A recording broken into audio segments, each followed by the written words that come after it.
We now are nearing the final decade of the 20th century. The great African in America, the sociologist historian Webb Du Bois, identified the problem of this century as the problem of the color line. Thus, it is fortunate that in the final decade of the 20th century, a basis for the solution to the problem of the color line has been produced. This basis rests in an adequate analysis of the nature of the color line, the exact nature of local and global racism, ultimately the conscious decision by people of color worldwide to base their behavior and relationships on an exact analysis and definition of racism as white supremacy will change its appearance and activity on planet Earth.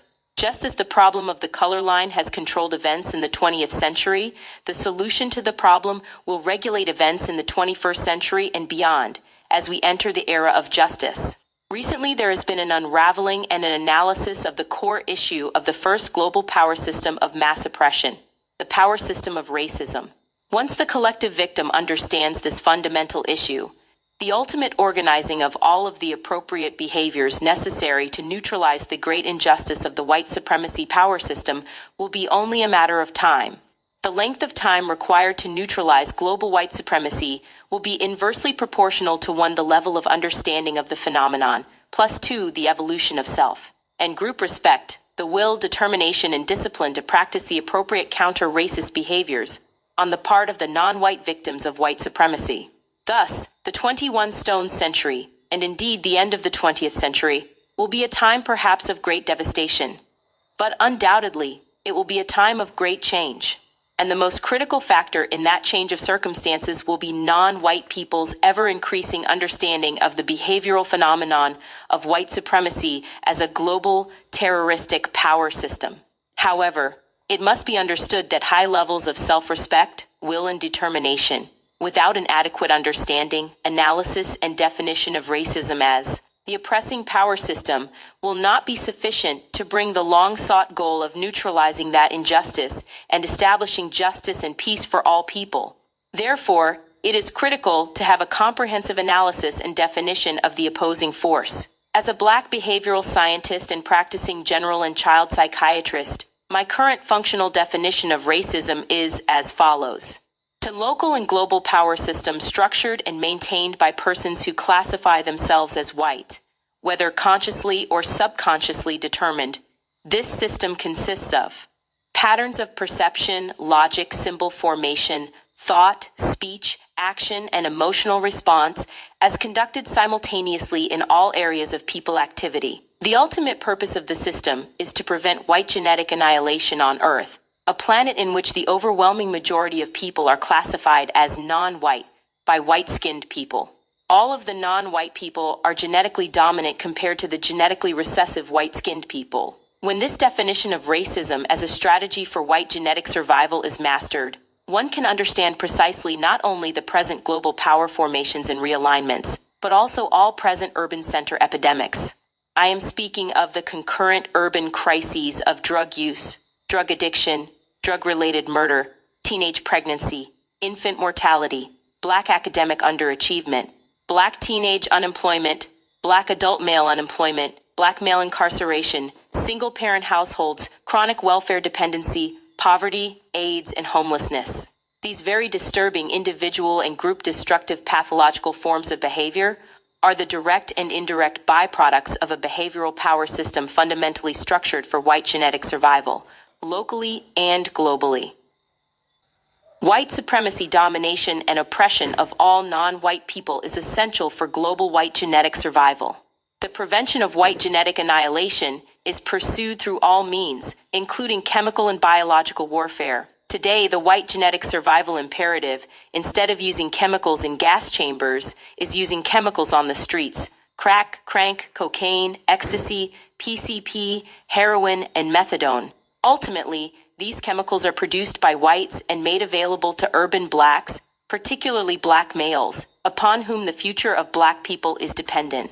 The core dynamic of white genetic survival eventually leads whites to a major act of genocide, or toward genocidal imperatives. Such a genocide occurred in Nazi Germany, wherein the Semite and Gypsy populations were classified as non-white and therefore were destroyed. The reason that the black male is and always has been central to the issue of white supremacy is clarified by the definition of racism as white genetic survival. In the collective white psyche, black males represent the greatest threat to white genetic survival because only males can impose sexual intercourse, and black males have the greatest genetic potential to cause white genetic annihilation. Thus, black males must be attacked and destroyed in a power system designed to assure white genetic survival. In the white supremacy mindset, consciously or subconsciously, black males must be destroyed in significant numbers, just as they were in earlier days when there was widespread open lynching and castration of black males, or during the Tuskegee syphilis study from 1932 to 1972, when a large number of black males were used and destroyed by whites. Today we are witnessing a more subtle systemic approach to white genetic survival. The destruction of black males now is indirect, so that the black male victims themselves can be led to participate in, and then be blamed for, their own mass deaths. However, through close examination and an understanding of the ultimate objective of white supremacy as collective white genetic survival, the steps to massive black male death can be charted. The chain of events begins with the denial of full-scale employment and advancement to black males, so that they cannot adequately support themselves, their wives, and their children. In turn, large numbers of black male children grow up without their father's guidance. This leads to frustration, depression, and failure in school. Once this atmosphere is established, drugs are placed deliberately in the black community. The drugs are then used to street-treat black male frustration and depression. The high prices for which drugs are sold provide the black male population with the illusion that finally they are beginning to make some money and to share in the American dream. Guns are then placed at the disposal of the same black male persons, supposedly to aid them in enforcing payment for drug sales. More important, the strategy is for black males to kill and destroy one another and then carry the blame. The same power system of racism has so ingrained a negative image and connotation of blackness in general, and of the black male in particular, that for black males to slaughter one another in the streets daily means next to nothing. Indeed, it is treated as desirable and acceptable. Good riddance of bad rubbish. This is in stark contrast to the urgency, alarm, and concern that is generated in the same society when only 25 young white males commit suicide in the course of a 24-month period. Failing to comprehend the environmental context of the white supremacy system and its ultimate goal of white genetic survival, black people also fail to grasp the deeper sense of what actually is occurring in front of our eyes. We do not realize that the massive deaths of black males constitute the genocide of black people. The destruction of black males for the purpose of white genetic survival is the reason behind the ever-increasing disparity between the number of black females entering and graduating from high schools and institutions of higher education compared to the far lesser number of black males. This becomes an additional facet of black genocide. Furthermore, white genetic survival is the dynamic behind the high incarceration rate of black males in the U.S., which is second only to that of South Africa. The high rate of black male incarceration contributes in genocidal fashion to the prevention of black births and the black male-supported development of all black children, particularly boys.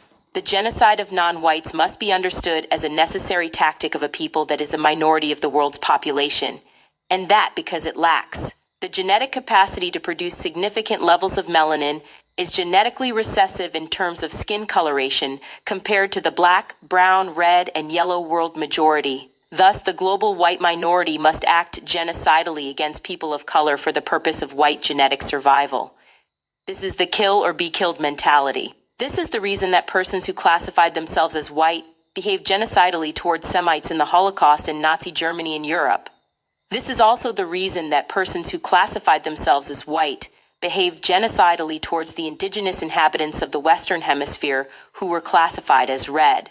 Only the willingness of non-white peoples worldwide to recognize, analyze, understand, and discuss openly the genocidal dynamic will bring this injustice to an end. Most important, black males must help one another to understand that they are being led by the dynamic of white supremacy to inflict extreme damage upon themselves, one another, and ultimately the black race.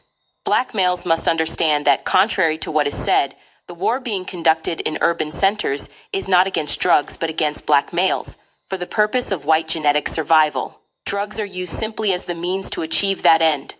That is why drugs are plentiful, while black males are dying in ever-increasing numbers. Mastering the above definition of racism as a strategy for neutralizing white supremacy will permit one to decode accurately the symbolism in the new Madonna video, like a prayer designed consciously and or subconsciously by whites to massage, stimulate, and enhance further the collective instinct for white genetic survival.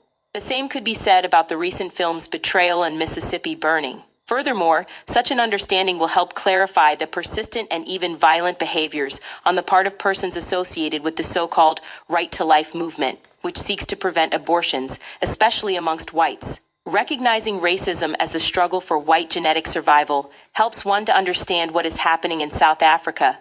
What is euphemistically referred to as apartheid is only the tactics and strategies of the minority white population, numbering only 4 million persons, attempting to survive genetically while surrounded by a majority black population of up to 30 million. This is a microcosm of what is happening on the entire planet. Finally, the time has come for unveiling the true nature of white supremacy. For this reason, I have entitled this work, The Isis Papers, The Keys to the Colors. Isis was the most important goddess of ancient Africa. She was the sister, wife of the most important Egyptian god Osiris and the mother of Horus. In the astral interpretation of the Egyptian gods, Isis was equated with the dog star Sirius. According to the ancient African story, after the murder and dismemberment of Osiris by his evil brother Set, Isis discovered the crime, recovered the pieces of the body of Osiris, and put them together again, restoring his existence and his power. According to legend, Isis admired truth and justice and made justice stronger than gold and silver. In the present era, truth and justice have been crushed by the global power system of white supremacy, making the existence of peace on the planet impossible under this reign of terror. The attempt in this work to reveal some aspects of the in-depth truth about the white supremacy power system, for the ultimate purpose of establishing justice and peace in the world, is in the tradition of the great African goddess Isis. I hope that with this knowledge, the world's non-white people will work more effectively to neutralize this global and most monstrous form of injustice and chaos. Any person not interested in a definition, analysis, and deeper understanding of worldwide white supremacy must have an interest in maintaining the same. The subtitle of this work, The Keys to the Colors, came from a statement made to me by a patient in a Washington, D.C. public mental health clinic in the late 1960s. The patient was a tall, thin, middle-aged, black-skinned man who, in a somewhat confused manner, talked earnestly to me about the problems he had experienced in his life. He said, "Doctor, if we could just find the keys to the colors," and he repeated it slowly. It was a statement I never have been able to forget. This work is a portion of my response. Francis Cress Welsing, MD, Washington, D.C., 1989.